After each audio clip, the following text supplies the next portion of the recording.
दुनिया के सबसे अमीर इन्वेस्टर वॉरेन बफे कहते हैं कि इन्वेस्टिंग की दुनिया में सबसे 3 इंपॉर्टेंट वर्ड्स है मार्जिन ऑफ सेफ्टी। इसका मतलब ये है कि जब आप कोई स्टॉक खरीदते हो तो आपको उसकी इंट्रिंसिक वैल्यू से कम प्राइस पे खरीदना चाहिए और एक मार्जिन ऑफ सेफ्टी रखनी चाहिए। लेकिन जब आपको इंट्रिंसिक वैल्यू कैलकुलेट करना ही नहीं आता तो मार्जिन ऑफ सेफ्टी कैसे यूज करोगे? तो दोस्तों, आज की वीडियो में मैं एक बहुत ही इंपॉर्टेंट और इंटरेस्टिंग टॉपिक के बारे में बात करने वाला हूँ कि हम किसी भी स्टॉक की रियल वैल्यू कैसे पता लगाए, मतलब how to calculate intrinsic value of a stock, जिससे हमको ये पता चल सके कि वो स्टॉक सस्ते में बिक रहा है या महंगे में। और ये चीज मैं एकदम सिंपल लैंग्वेज में समझाने वाला हूँ, जिससे कोई नॉन फाइनेंस के लोग तो क्या, एक 5th स्टैंडर्ड का स्टूडेंट भी इजीली समझ पाएगा। और सिर्फ ये एक वीडियो देखने के बाद आप आराम से अपने स्टॉक मार्केट के प्रॉफिट को इंक्रीज कर सकते हो, या फिर कम से कम आप अपने स्टॉक मार्केट के लॉस को बचा सकते हो। इस बात की मेरी गारंटी है। तो चलिए शुरू करते हैं। तो दोस्तों, हम इंट्रिंसिक वैल्यू इसलिए निकालते हैं क्योंकि किसी भी स्टॉक का प्राइस और उसकी वैल्यू दोनों अलग अलग चीज होती है। अब क्योंकि स्टॉक मार्केट एक ऑक्शन मार्केट है, मतलब यहाँ पे स्टॉक्स बेचे नहीं जाते बल्कि नीलाम किए जाते हैं, और इंडिया में 5000 से भी ज्यादा स्टॉक्स है। तो इससे होता यह है कि जो स्टॉक्स ज्यादा पॉपुलर होते हैं वो बहुत ज्यादा महंगे प्राइस पे बिकने लगते हैं, और जो स्टॉक्स न्यूज में नहीं आते वो सस्ते में बिकते हैं। तो ऐसे स्टॉक्स अंडर वैल्यूड रहते हैं, जो एक अच्छे इन्वेस्टमेंट्स होते हैं। अब दोस्तों, हम एक सिंपल गूगल सर्च से किसी भी स्टॉक का प्राइस निकाल सकते हैं, लेकिन ये इंट्रिंसिक वैल्यू हमें खुद से पता लगानी पड़ती है। और जितने भी सक्सेसफुल इन्वेस्टर्स होते हैं, जब वो कोई भी कंपनी का इंट्रिंसिक वैल्यू निकालते हैं तो उसका प्राइस नहीं चेक करते, वो पहले उस कंपनी की खुद से वैल्यू निकालते हैं और उसके बाद उसको मार्केट प्राइस से कंपेयर करते हैं, ताकि उसका प्राइस उनके एनालिसिस को इन्फ्लुएंस ना कर दे। तो इसीलिए पहले हम एक प्राइवेट कंपनी का एग्जांपल लेते हैं जिसका मार्केट प्राइस हमारे पास अवेलेबल नहीं है, और मैं उसका इंट्रिंसिक वैल्यू निकाल के आप लोगों को दिखाता हूँ। तो मान लो आपका नाम रॉकी है और आप एक छोटे से विलेज में रहते हो, और वहाँ पे एक बेकरी है जिसका नाम है इंडियन बेकिंग कंपनी। अब ये बेकरी 50 साल पुरानी है और एकदम अच्छे लोकेशन पे, और इसीलिए इनके बहुत सारे रेगुलर कस्टमर्स है जो इनके प्रोडक्ट्स को कंटिन्यूसली खरीदते रहते हैं। और ये बेकरी का मालिक आपका एक बहुत अच्छा दोस्त है। तो एक दिन वो आपके पास आता है और कहता है कि वो इस बेकरी को पूरी तरह बेचना चाहता है, क्योंकि उसके बच्चे दूसरी कंट्री में जॉब करके शिफ्ट हो गए और उसे रिटायर होना है। अब आपके पास बहुत सारा पैसा है और फाइनेंशियल नॉलेज भी, तो आप उससे उसकी कंपनी के पिछले 10 साल के सारे फाइनेंशियल स्टेटमेंट्स मंगवाते हो और फिर घर जाके उसे अच्छे से एनालाइज करते हो। अब स्टॉक मार्केट की तरह यहाँ पे कोई स्टॉक का प्राइस तो है नहीं, तो आपको इसका सारा वैल्यूएशन खुद से ही करना पड़ेगा। तो आप सबसे पहले इस कंपनी का इनकम स्टेटमेंट रीड करते हो और देखते हो कि ये कंपनी ने कंसिस्टेंटली प्रॉफिट अर्न किया है, और फिर आप मार्केट में जाके थोड़ी रिसर्च करते हो और ये पता लगाते हो कि इनके प्रोडक्ट्स की क्वालिटी बहुत अच्छी है और इनके कस्टमर्स इन पर ट्रस्ट करते हैं, जिसकी वजह से कस्टमर्स बार बार इनकी ही शॉप पर आते हैं। तो फाइनली आपने ये कंक्लूड किया कि ये कंपनी का प्रॉफिट्स रेगुलर होता है और होता रहेगा। तो बेसिकली आप अपना क्वालिटी एनालिसिस पूरा कर लेते हो और ये डिसाइड करते हो कि ये कंपनी अच्छी है। अब दोस्तों, आप लोगों को मैं यहाँ पे एक बहुत ही इंपॉर्टेंट एडवाइस देता हूँ कि जब हम किसी स्टॉक को एनालाइज करते हैं तो उसके एनालिसिस में कंपनी की क्वालिटी का एनालिसिस करना सबसे इंपॉर्टेंट टास्क होता है। तो फाइनली आप इस बेकरी का इंट्रिंसिक वैल्यू निकालते हो कि इसे किस प्राइस पे खरीदना चाहिए। अब इस बेकरी का ईयरली प्रॉफिट होता है 10 लाख रुपीज का, और आप ये भी देखते हो कि इनके कस्टमर्स इनसे ज्यादा उधार मांगते नहीं है। तो ये 10 लाख रुपीज जो इनका प्रॉफिट है वो डायरेक्टली कैश में कन्वर्ट हो जाता है, जिसको फाइनेंस में हम कहते हैं cash flow from operating activities. अब क्योंकि ये बेकरी इतनी रिस्की नहीं है, जैसा हमने क्वालिटी एनालिसिस में पता लगा लिया, तो इसीलिए अगर आपको इस बेकरी से 14% का भी रिटर्न मिल जाएगा तो आप खुश हो। तो इस बिजनेस की वैल्यू निकालने का सिंपल फॉर्मूला कुछ इस तरह होगा: 10 लाख जो इसका प्रॉफिट है डिवाइडेड बाय 0.14, मतलब जो इसका ईयरली कैश फ्लो है वो divided by required rate of return, मतलब जो 14% रिटर्न हमें इस बिजनेस से चाहिए वो डेसिमल फॉर्मेट में, मतलब 0.14। तो इसका आंसर आता है 71,42,000। अब ये कैलकुलेशन के पीछे हुआ क्या है मैं आप लोगों को इसका डिटेल समझाता हूँ। अब इमेजिन करो आपने ये बेकरी इस प्राइस पे खरीद ली, मतलब आपने इतने रुपए पे कर दिए, और अब जो भी प्रॉफिट आपको मिलेगा वो आपका होगा। तो जैसा कि आपको इस इन्वेस्टमेंट से 14% का रिटर्न चाहिए था, तो आपको फर्स्ट ईयर में 10 लाख रुपीज का प्रॉफिट मिलेगा जैसा आपने एस्टिमेट किया था। तो वो प्रॉफिट इस 71 लाख का 14% होगा। अगर आपके पास कैलकुलेटर है तो आप 71 का 14% निकाल सकते हो, आपका आंसर 10 आएगा, और यही प्रॉफिट आपको हर साल मिलता रहेगा जो आपके इन्वेस्टमेंट पे 14% का रिटर्न होगा। तो दोस्तों, इसको हम DCF यानी डिस्काउंटेड कैश फ्लो मेथड कहते हैं वैल्यूएशन करने का, क्योंकि आप कंपनी के सारे फ्यूचर के प्रॉफिट्स को डिस्काउंट करके प्रेजेंट वैल्यू में ला रहे हो। अब यहाँ पे ये कुछ लोगों को थोड़ा कॉम्प्लिकेटेड लग सकता है, तो मैं इसको थोड़ा और सिंपल करके समझाता हूँ। दोस्तों, जिस तरह हम कंपाउंडिंग में आज के पैसे को फ्यूचर में लेके जाते हैं और उसे ग्रो करते हैं, जैसे अगर आपको 100 रुपए को 14% से कंपाउंड करना है तो अगले साल वो 114 होगा, और उसके अगले साल में वो 130 रुपया होगा। तो उसी तरह डिस्काउंटिंग में हम इसका उल्टा करते हैं, हम फ्यूचर के पैसे को जैसे अगले साल के प्रॉफिट्स को डिस्काउंट करके प्रेजेंट में लेके आते हैं और उसे कम करते हैं। तो अगर आपको 114 रुपया अगले साल मिलने वाला है तो वो 14% के डिस्काउंट रेट के हिसाब से आज के हिसाब से 100 रुपया होगा, क्योंकि जैसा मैंने लास्ट वीडियो में कहा था, पैसों के साथ टाइम की भी वैल्यू होती है। अगर आपको कोई 2 ऑप्शन देगा कि वो 100 रुपया आज ले लो या फिर 100 रुपया अगले साल लो, तो आप आज ही लेना प्रेफर करोगे, क्योंकि अगर आप उसको इन्वेस्ट कर दोगे किसी सेविंग्स अकाउंट में तो 4% तो आपको ऐसे ही मिल जाएगा, तो अगले साल वो 104 बन जाएगा। तो बेसिकली घुमा फिरा के बात यह है कि अगले साल के 100 रुपए की इंट्रिंसिक वैल्यू आज के 100 रुपए से कम है।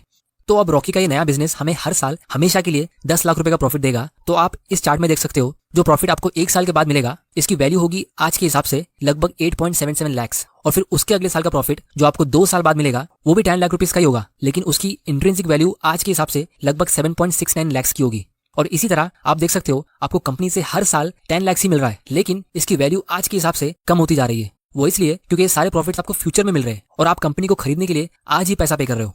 तो इसी तरह जब 130 साल के बाद अगर कंपनी आपको सिर्फ 10 लाख का ही प्रॉफिट दे रही है, तो उस 10 लाख रुपए की आज के हिसाब से इंट्रिंसिक वैल्यू 1 रुपए से भी कम होगी। क्योंकि अगर आप 1 रुपए को कहीं पे इन्वेस्ट कर दो जहां पे आपको 14% का ईयरली रिटर्न मिलेगा, तो वो 130 साल के बाद लाखों करोड़ रुपए बन जाएगा।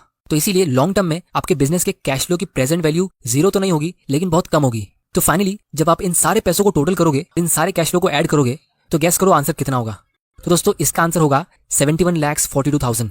ये वही आंसर है जो हमने एक सिंपल फॉर्मूला से कैलकुलेट किया था। तो इस पूरे एक्सरसाइज से हमें ये पता चलता है जो पूरी वैल्यूएशन की दुनिया में एक गोल्डन रूल है, वो ये है कि the value of any asset is the present value of all the expected future cash flows. अगर मैं आप लोगों को ये लाइन डायरेक्टली बोल देता तो बहुत लोगों को ये लाइन समझ में आती नहीं, लेकिन आपको अब ये लाइन अच्छे से समझ आएगी। The value of any asset, जैसे वो बिजनेस या कोई भी investment, is the present value, क्योंकि हम आज पैसा देने वाले और हमको उससे क्या मिलेगा, हमको उससे सारे फ्यूचर के कैश फ्लोज मिलने वाले। तो हम उस फ्यूचर कैश फ्लो को प्रेजेंट वैल्यू में लेके आते अपने रिक्वायर्ड रेट ऑफ रिटर्न के हिसाब से। तो अब हम प्राइस टू अर्निंग्स रेशियो को थोड़ा गहराई से समझते, जो आपको अभी एकदम अच्छे से समझ में आएगा। तो सबसे पहले हम ये समझते कि इस कंपनी का पी रेशियो कितना होगा, तो वो होगा 7.14 का। वो कैसे, आइए देखते। उसके लिए हमें कंपनी के प्राइस को उसकी अर्निंग से डिवाइड करना है। कंपनी का प्राइस है 71.42 लाख, उसको हम डिवाइड करेंगे उसकी अर्निंग से, यानी 10 लाख, जो होता है 7.14। इसका मतलब ये है कि आपको आपका इन्वेस्ट किया हुआ पैसा ऑलमोस्ट 7 साल में रिटर्न मिलेगा। या फिर हम ये भी कह सकते हैं कि आपने 7.14 रुपीज एडवांस में पे किया 1 रुपया कमाने के लिए। अब मान लो वो कंपनी की ओनर ने ये 71 लाख का ऑफर रिजेक्ट कर दिया कि ये प्राइस बहुत कम है और उसने काफी मेहनत करके इस बिजनेस को सेट किया है, तो वो ज्यादा पैसा मांग रहा है। तो आप यहाँ पे अपना रिक्वायर्ड रेट ऑफ रिटर्न कम कर दोगे, 14% की जगह पे आप 12% कर दोगे, जिससे अब इस कंपनी की न्यू वैल्यू होगी 10 लाख डिवाइडेड बाय 0.12, मतलब 83 लाख।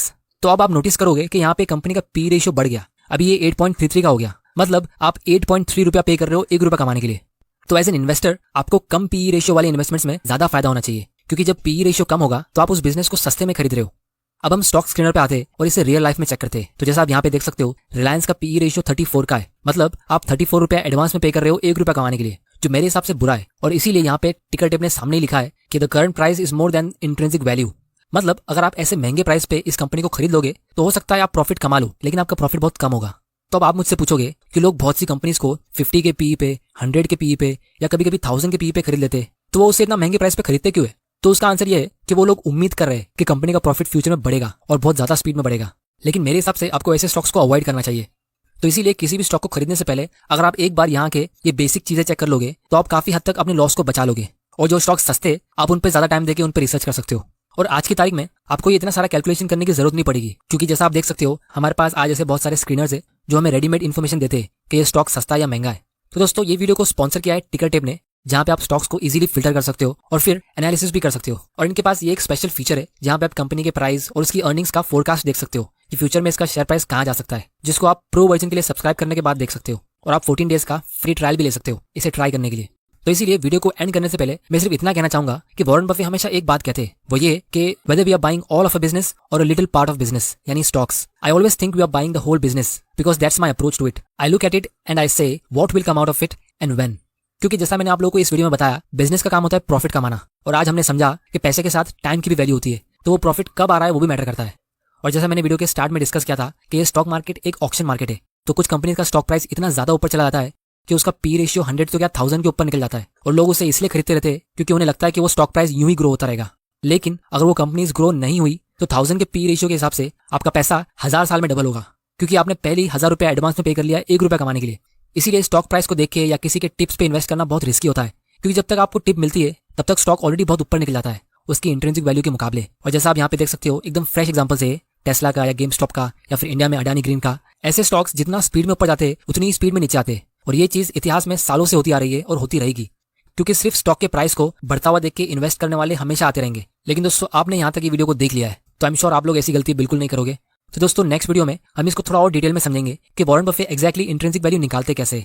तो उम्मीद करता हूँ आपको इस वीडियो से कुछ ना कुछ सीखने जरूर मिला होगा। स्टॉक को एनालाइज करने के लिए टिकर टेप का लिंक नीचे डिस्क्रिप्शन में है, और अगर आपको फ्री में डीमैट अकाउंट ओपन करना है तो उसका लिंक भी नीचे डिस्क्रिप्शन में है। अगर ये वीडियो पसंद आया तो इस चैनल को सब्सक्राइब कर लेना और बेल आइकन प्रेस कर देना ताकि आप ऐसे इंपॉर्टेंट वीडियोस मिस ना कर दो।